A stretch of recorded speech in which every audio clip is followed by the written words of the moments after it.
सिया गोयलच्या कुटुंबाला मुंडेंचा मोठा दणका। मार्केट यार्डमधील दुकान थेट सील। 4172 किलो संशयित अन्नसाठा जप्त। परवाना नाही, नियमांचं उल्लंघन। एफडीएच्या धाडीत मोठा खुलासा। गोदामातून लाखोंचा माल जप्त। केतन अग्रवाल प्रकरणानंतर नवी कारवाई चर्चेत, पण एफडीएची धाड नेमकी कशासाठी? कारवाई मागे काय सापडलं?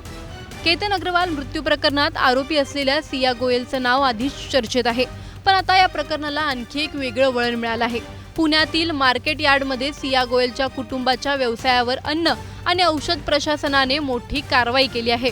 दुकान थेट सील करण्यात आलं।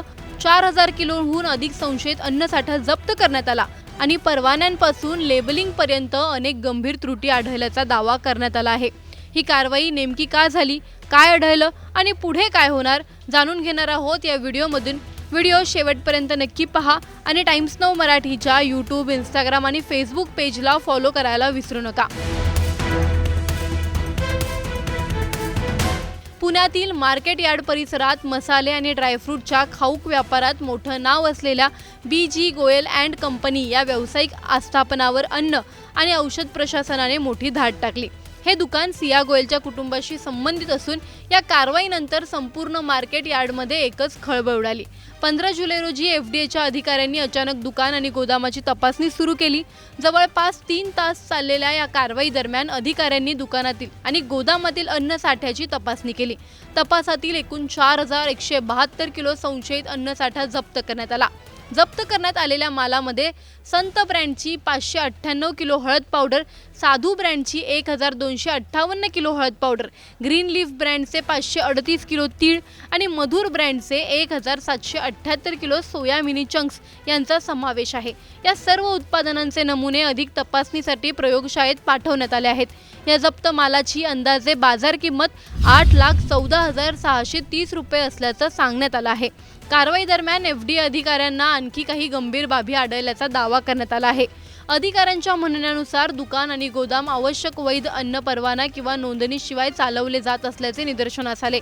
त्याचबरोबर काही उत्पादनांवर अन्न सुरक्षा आणि मानक प्राधिकरणाच्या लेबलिंग नियमांचे उल्लंघन झाल्याचाही आरोप करण्यात आला आहे। या निष्कर्षांनंतर एफडीएने तात्काळ दुकान आणि गोदाम सील केले। संबंधित व्यावसायिकांना नोटीस बजावण्यात आली असून पुढील आदेश मिळेपर्यंत दुकान सुरू न करण्याचे निर्देश देण्यात आले आहेत। प्रयोगशाळेच्या अहवालानंतर पुढील कायदेशीर कारवाईचा निर्णय घेतला जाणार आहे। ही कारवाई अन्न आणि औषध प्रशासनाचे आयुक्त तुकाराम मुंडे यांच्या मार्गदर्शनाखाली पुणे विभागाचे सह आयुक्त DW भोगवडे आणि सहाय्यक आयुक्त निलेश खोसे यांच्या नेतृत्वाखाली करण्यात आली। त्यामुळे ही केवळ नियमित तपासणी नसून अन्न सुरक्षा नियमांच्या अंमलबजावणीच्या दृष्टीने महत्त्वाची कारवाई मानली जात आहे। या कारवाईची चर्चा केवळ मार्केट यार्डपुरती मर्यादित राहिली नाही, तर व्यापारी वर्तुळात आणि सर्वसामान्य नागरिकांमध्येही मोठ्या प्रमाणावर सुरू आहे। विशेषतः सिया गोयलचं नाव आधीपासून चर्चेत असल्याने या कारवाईकडे अधिक लक्ष वेधलं गेलं। मात्र या एफडीए कारवाईचा आणि केतन अग्रवाल मृत्यू प्रकरणाच्या तपासाचा थेट संबंध असल्याची अधिकृत माहिती समोर आलेली नाही।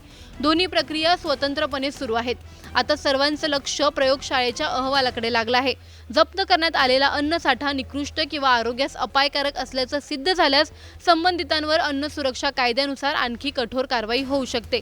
या प्रकरणी सिया गोयलच्या वडिलांचं नेमकं काय म्हणणं आहे, तुम्हीच ऐका। अप्लाई किया हुआ है, यानी कि पूरा लाइसेंस है हमारे पास।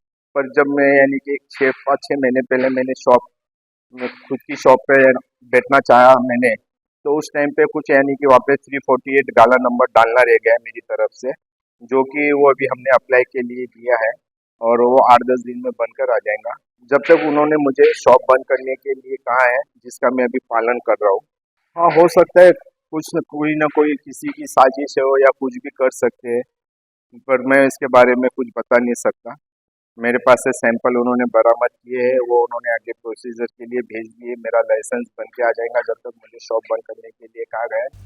एका मोठ्या खाऊक व्यावसायिक आस्थापनाकडे आवश्यक परवाने नसतील, लेबलिंगचे नियम मोडले जात असतील आणि हजारो किलो अन्नसाठा संशयित अवस्थेत सापडत असेल, तर हा प्रश्न केवळ एका दुकानाचा आहे का? अन्न सुरक्षा यंत्रणा अशा कारवाया नियमितपणे करते की फक्त एखादं प्रकरण चर्चेत आल्यावरच प्रशासन जागं होते? हजारो किलो अन्न साठा बाजारात पोहोचण्याआधीच तपासणी का झाली नाही? परवान्याशिवाय व्यवसाय सुरू राहतोच कसा?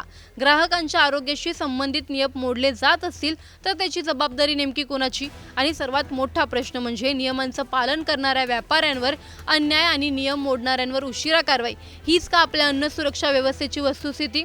या प्रकरणी तुम्हाला नेमकं काय वाटतंय? आम्हाला कमेंटमध्ये नक्की कळवा. व्हिडिओ आवडल्यास लाईक व शेअर करायला विसरू नका.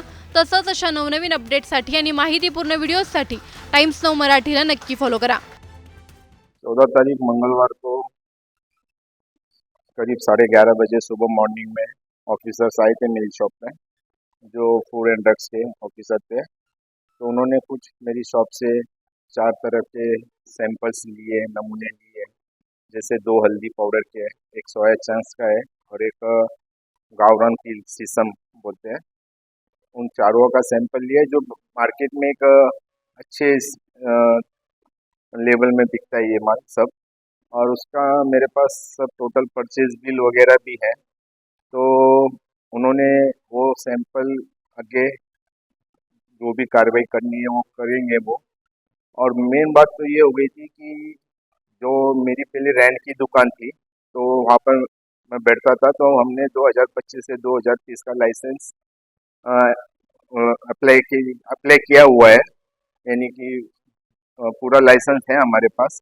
पर जब मैं यानी कि 6 महीने पहले मैंने शॉप में खुद की शॉप पे बैठना चाहा मैंने, तो उस टाइम पे कुछ यानी कि वहाँ पे 348 गाला नंबर डालना रह गया है मेरी तरफ से, जो कि वो अभी हमने अप्लाई के लिए दिया है और वो 8-10 दिन में बनकर आ जाएगा.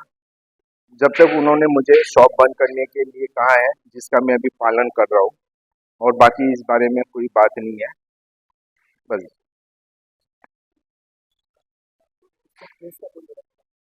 हाँ, हो सकता है कुछ न कोई किसी की साजिश है हो या कुछ भी कर सकते हैं, पर मैं इसके बारे में कुछ बता नहीं सकता.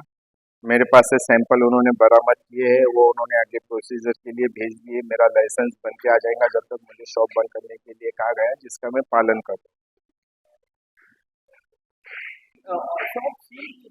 नहीं, कोई शॉप सील वगैरह नहीं की है. शॉप यानी कि ओनली मैंने खुद ने दुकान बंद करी हुई है, कोई सील वगैरह नहीं किया है जी. बंद करने के लिए कहा गया है, तो जिसका मैं पालन कर रहा हूँ और जिसका मुझे पूरा पालन करना है जब तक मेरा लाइसेंस रिन्यू होकर नहीं आ जाता. ठीक है ओके. सर.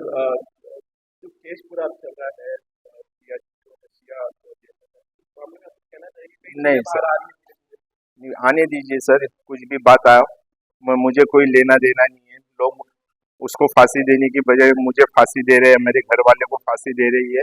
अगर वो दोषी साबित पाई जाती है तो उसे फांसी दो. मैं कहता हूँ ना, उसे फांसी दो. मैं पूरा न्यायालय के साथ हूँ, कानून के साथ हूँ. जितनी मुझे उनको मेरी हेल्प लगेंगी मैं उनके साथ खड़ा रहूंगा हमेशा.